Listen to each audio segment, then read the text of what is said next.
Oh, here we go. You want us to take these guys down? Oh, that's a big dude. You see that one in the middle? Oh, there's a level 5. You want to take him, or should I? No, you go for it. Go for it. If you got a clean shot, drop him. All right. Okay, let's see if I can stop. You are over 200 meters out here. Just FYI, you can get a bit closer if you want. I think I should be able to take him. That is a 5, dude. So potential diamond if you want it. Oh, all right. Let's snake. Don't do that, dude. I like. I get in like spotter mode for you. I'm like, right, let's play this. Let's keep the sniper calm. Let's talk real easy, like be super chill.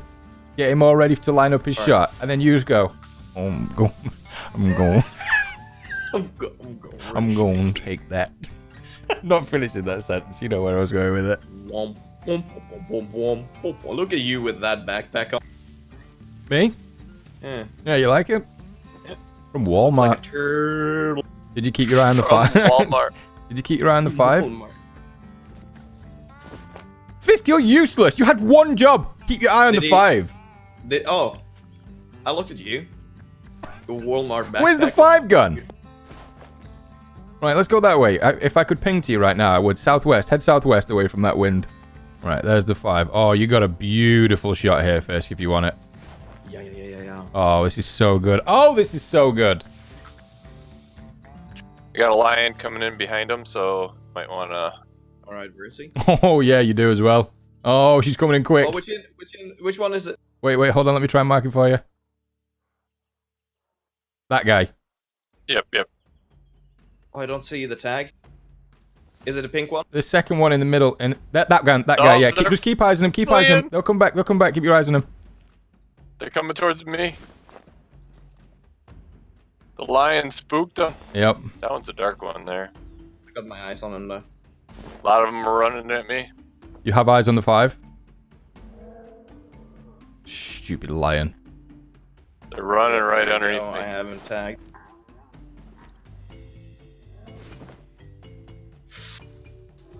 I'm gonna take a shot if I have it. Oh, wait, they're coming back. Yeah, I got eyes on him. How good would it be now if we saw them stampede over the lion? Like literally something out of the Lion King. There you go, hit. 50, 75, 25, 50. Drop Go to here sleep. in a second. And... I there she goes. Sorry, I had to disappear. Yep. There's some coming in over there. Look at Taco in his chair, just sitting there. He's such an old man, isn't he? He just fell asleep. We've come to Africa to do a little bit of hunting. And Taco's like, I was sitting this...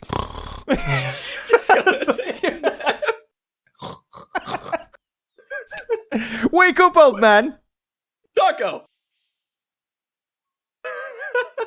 He's gone! God damn it. Can't take him anywhere. And when he comes back, he'll pretend that he wasn't asleep as well. Be like, yeah. I'm back. I'm back. Called it. Morning. Morning, Taco. Morning. Why I want to stop? Nothing. Look at him. What? Alright guys, so I wanted to jump in real quick because at the time of me editing this video, the devs have released one of those little clues that they tend to release whenever content may be dropping for the game. Now this is what it says. There's some exciting news coming very soon. Keep an eye on our social media for more information next week. They've posted a picture at nighttime with the moon being the center of the image, but then at the bottom left it says, we don't want to keep you in the dark any longer. Now my first assumption, as I'm sure a lot of you guys will have the same thing, is possibly night vision. Now if we're to run with that and think that it's night vision that's going to be added to Call of the Wild, let me know what you guys think in the comments below. There's been plenty of times when they've dropped these clues like this and it points to something and then it turns out it's actually not that thing. Then I've got to be honest with you all and say I hope this is something to do with an event that's coming up for Halloween. For those of you that don't know, in the past the devs have hosted very creepy events around Halloween time for the games. That includes Call of the Wild and Classic. Some of you may have seen the video that I did on the Classic version of the game where we were hunting down werewolves and I really loved it. Unfortunately though, I never got a chance to play the one on Call of the Wild, which I really wanted to. And I've kind of got my fingers and toes crossed that they're going to release something this Halloween. But that's just me. So let me know what you guys think in the comments below. Or alternatively, you can always let me know over in our Discord, which you can always find in the description. Are we hunting down the chupacabra? What's going on here? There's a gemsbok without horns and it's not running away. Sit on it. It's just still, it's just eating. So it's moving. No, yeah. Come to me here, see if you guys can see this. You see a gemsbok in the middle of this area here. Yum. Oh, I see a springbok that's stuck, maybe. Oh, no. That's just running in place. This guy here. What are you doing? Hello? What's he doing? Better be quick. Wasn't even close. What was you looking at? What is going on?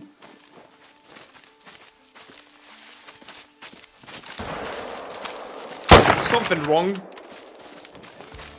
What's up, Fisk? There is something wrong. What's wrong?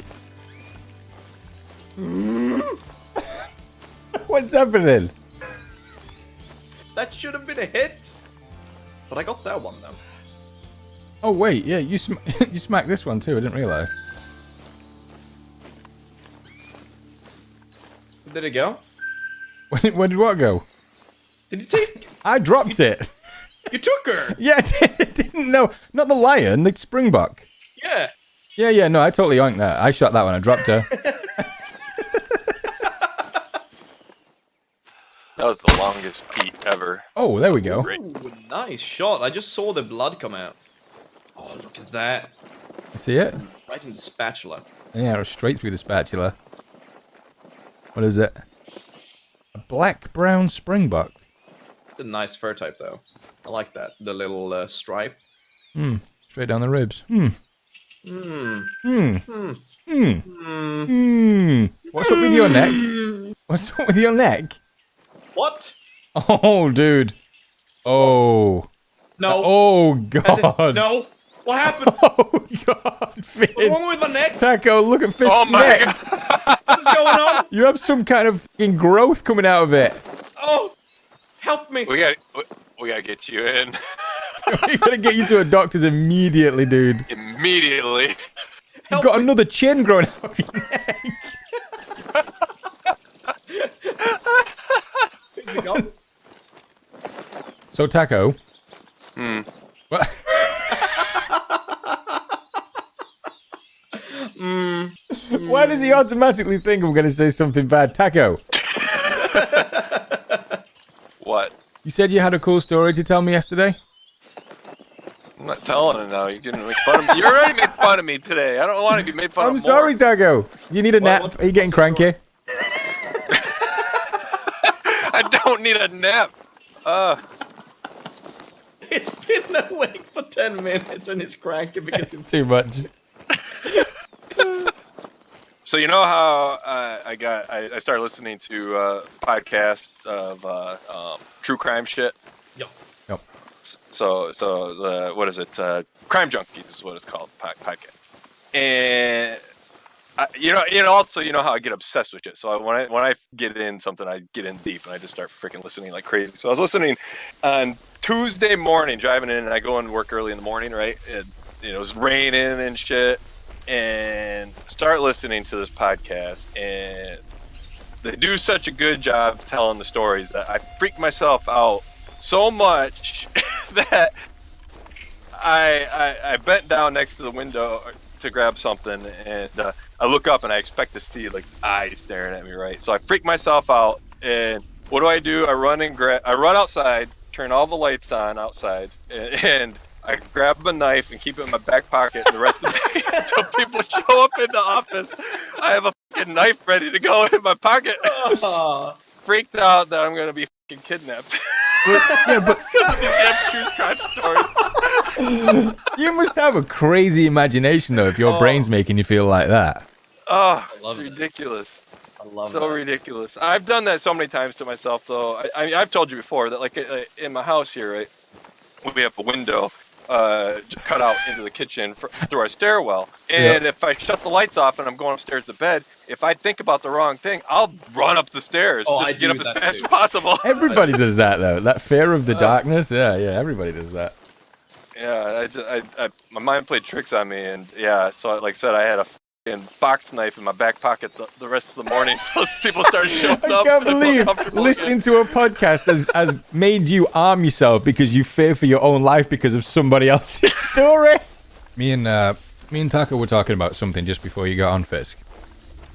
You ever heard of like people having sixth senses and stuff like that?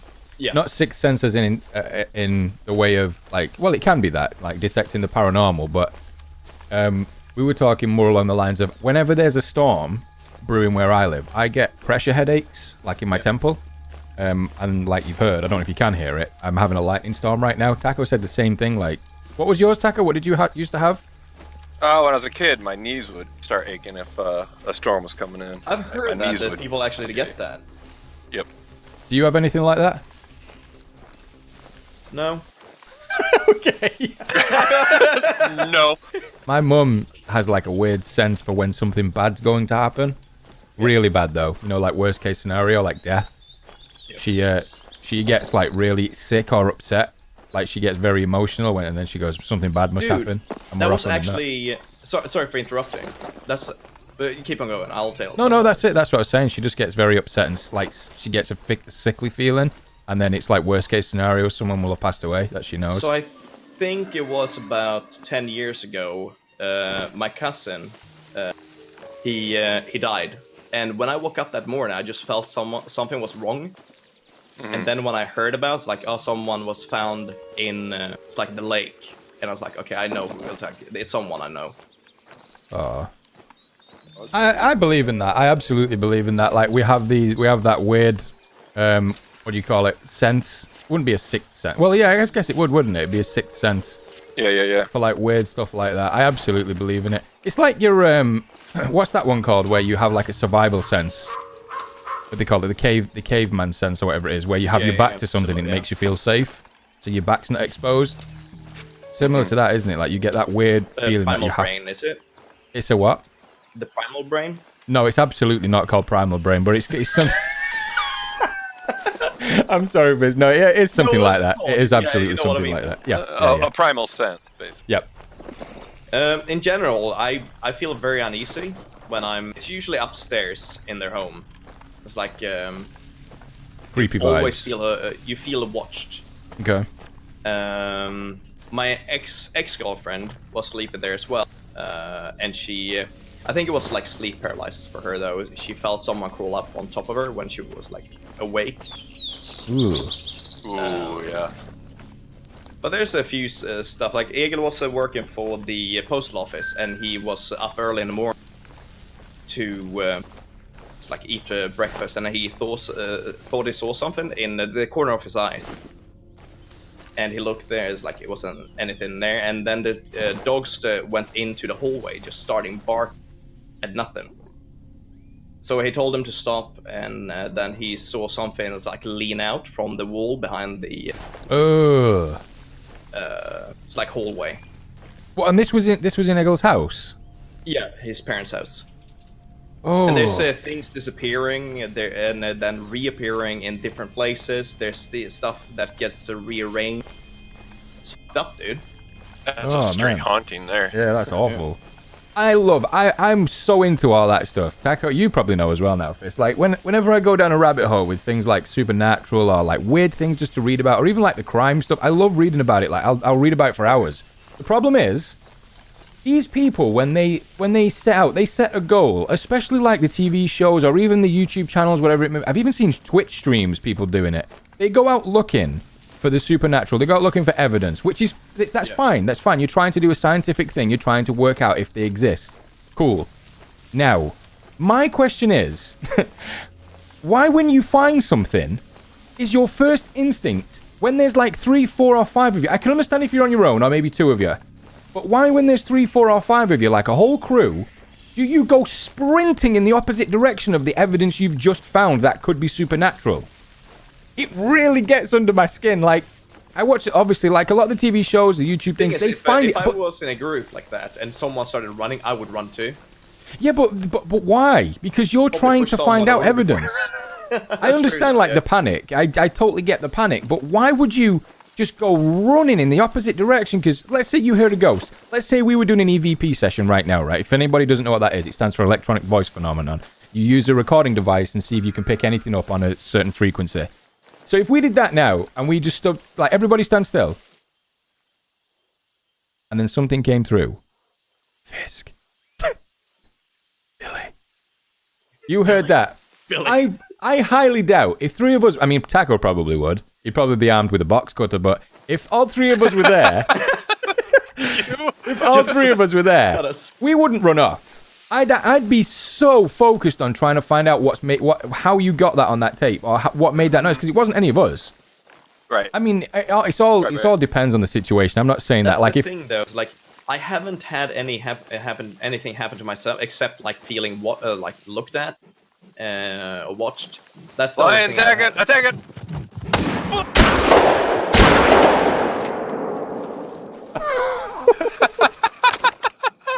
About feeling watched, eh? Jesus. Alright guys, so in the previous video, I asked you all if you would like to hear the creepy stories that you guys have either sent me in the past or the messages that you've left in the Discord. A lot of people said that they wanted to hear them. So, in this episode, I'm going to be adding 3 of the creepy stories that you guys have sent in. Here we go. My first apartment. I moved into my first apartment in 2011. Now, you should know that unfortunately there was a murder in the same apartment 1 to 2 years before I moved in. I don't know all the details, but what I do know is somebody lost their life to being attacked with a sword. It was also important to note that the area where I was living in had a few people who had a very bad reputation. But as you can imagine, I was just excited to move into my new place and start a new chapter in my life. After maybe 1 week or something like that, I was really starting to settle in, but a couple of nights later, I woke up in my bed out of a very deep sleep. I looked up and I could see someone walking around in my living room for what felt like maybe 5 minutes. Now that might be enough to terrify some people, especially when you remember that the area I lived had some not so nice people. But the weird thing about this was not so much that there was someone there, but that they were making no noise at all. I should have been able to hear them, even if they were sneaking. This person didn't even react to me watching them, and the distance was only around 2 to 3 meters away. The time of the year was February, so the street lamps illuminated my apartment enough so that if somebody was in there, they would easily be able to see me sitting up. This kept going on for around 5 to 6 minutes until this person just disappeared. I didn't hear my door go, none of my windows were open, they were just gone. Now I still don't know if I was dreaming or if this actually happened, but what I can tell you all is that the next day when I woke up, I was quick to check my door to see if I did lock it the night before, and I absolutely did, and none of my windows were open. Every time I think about this, it still freaks me out, and even though I love winter and that time of year, I always need to turn on at least a bathroom lamp when I go to bed. My story starts 5 years ago in my previous home. I want to start by saying I've never been someone who really cared for looking into things like ghosts or creepy stories that would scare the average person. In fact, I used to have arguments with my sister all the time because I would laugh in her face when she would tell me she heard noises or caught a glimpse of something. It was a Friday in late November and I had plans to go into town and have a few drinks with friends, but the snow that year was so bad it made driving anywhere nearly impossible. If I was to walk, it would have taken me roughly 40 minutes to get there, but that was my only option, so I did it anyway. After about 10 minutes of walking, I realized what I'd gotten myself into. The snow on the ground was way past the ankle and you couldn't make out the pavement from the road. The only nice thing I could think about was just how bright it was, even though it was 8:30 at night. After a couple more minutes of walking and building up a sweat, I decided it wasn't worth it to keep going, so I called my friends and told them I wasn't going to make it. Apparently, I wasn't the only one having trouble traveling in all this snow, so I turned around and headed back home. As I was heading back, I was placing my feet in the same footprints that I had previously made. I noticed off to the right, no more than 2 feet away, were another set of markings in the snow. Now, while I was heading to my friends, there were no footprints in front of me because I was pressing my feet into the fresh snow, and we all know that sound. I'll admit, I was a little uneasy because I'd not seen or heard anything while I was walking, but I continued to head back home and not think much of it. The journey back was a lot faster because most of it was downhill. I eventually reached my house, opened the door, and kicked off my shoes. About an hour had passed, and I was letting my dog out into the garden at the back of the house. I left the door slightly open so she could come back in whenever she'd done her business. I was making myself a drink when I looked up outside of the window and noticed the back gate was wide open and the dog was stood motionless looking in the exact same direction. I stopped and watched to see if she had spotted something when she sprinted straight out of the gate into the fields behind my house. I ran after my dog shouting her name, Josie, trying to catch back up to her. After a frantic couple of minutes, she came running back, so I took her inside and locked the back gate. I told my mum and sister what happened as they heard me shouting and they were smirking because I was breathing really heavily. I'm not the fittest person in the world. Much later that night, around 2 a.m, I heard my sister telling off Josie for scratching at the back door, which wasn't unusual for her to do if she needed to go outside. So I went downstairs and stayed with her while she went outside again. All I can remember was that I was yawning every couple of seconds and it was so cold I just wanted the dog to hurry up so I could go back to bed. That's when she started barking. I looked up and saw that the back gate that I had previously locked was open. I quickly ran out, grabbed Josie and locked the door. My sister asked me what I was doing and I told her to keep an eye on the back window while I put my coat and shoes on. I was convinced that someone was messing with us, so I called the police while I went to have a look. I went around the back, this time with Josie on a lead, who was still making me feel uncomfortable with the way she was acting, pulling on the lead in the direction I thought someone might be hiding in. We looked around the area, but there was nobody in sight. I looked down by the back gate and noticed there was prints that headed into the field behind our house. I followed them with the dog to see if I could see anybody running in the distance. I must have walked for about 10 seconds until the tracks just vanished. What was even more strange is that when the police eventually arrived, they said they found prints that looked like someone was walking on their hands and feet, but those tracks just stopped too. Even though the police told us not to worry because they couldn't find anyone and to ring them again if we felt like we was in danger, I didn't sleep well at all for weeks. My sister now lives in that house all alone and she constantly tells me that she feels like she's being watched. In a more recent case, she felt like something was breathing on the back of her neck.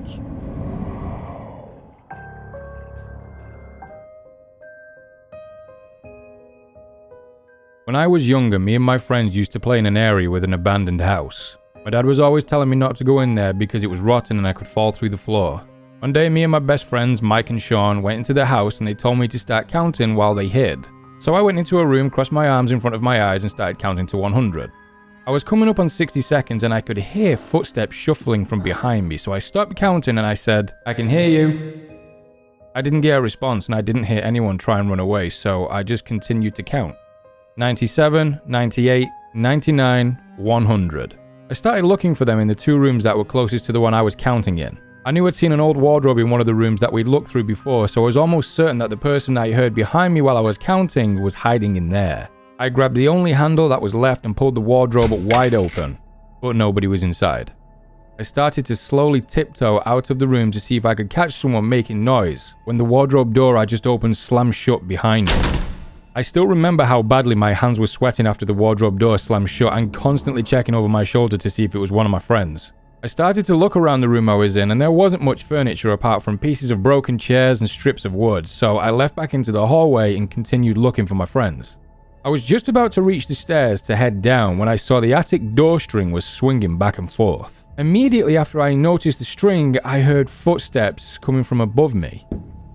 They sounded so heavy that I knew it wasn't my friends and there was no way they could get up there anyway. I was completely still trying to listen. And then they just stopped. I remember holding my breath because I was so scared to move. I slowly tried to creep down the stairs when I heard what I can only describe as a loud, deep growl come from the attic. It scared me so much that I took off down the stairs running towards the front door. I made it outside and I saw both of my friends hiding behind the stone wall that surrounded the house. After I knew it wasn't them messing with me, I started to feel myself about to cry, so I told them I wanted to leave and go home. I never told Mike and Sean what happened in that house until recently. I was scared they wouldn't believe what happened. Alright guys, so there you have it. That was 3 of your creepy stories. If you did enjoy it, drop a like below. And if you have any more creepy stories and you want to send them to me, the best way to do it is either on the Discord, or if you have any footage along with your creepy story, then use the link or the email address on the screen right now. For now though, we are going to end. So thank you so much for watching. Thank you so much for your support. And I'll see you all in the next one.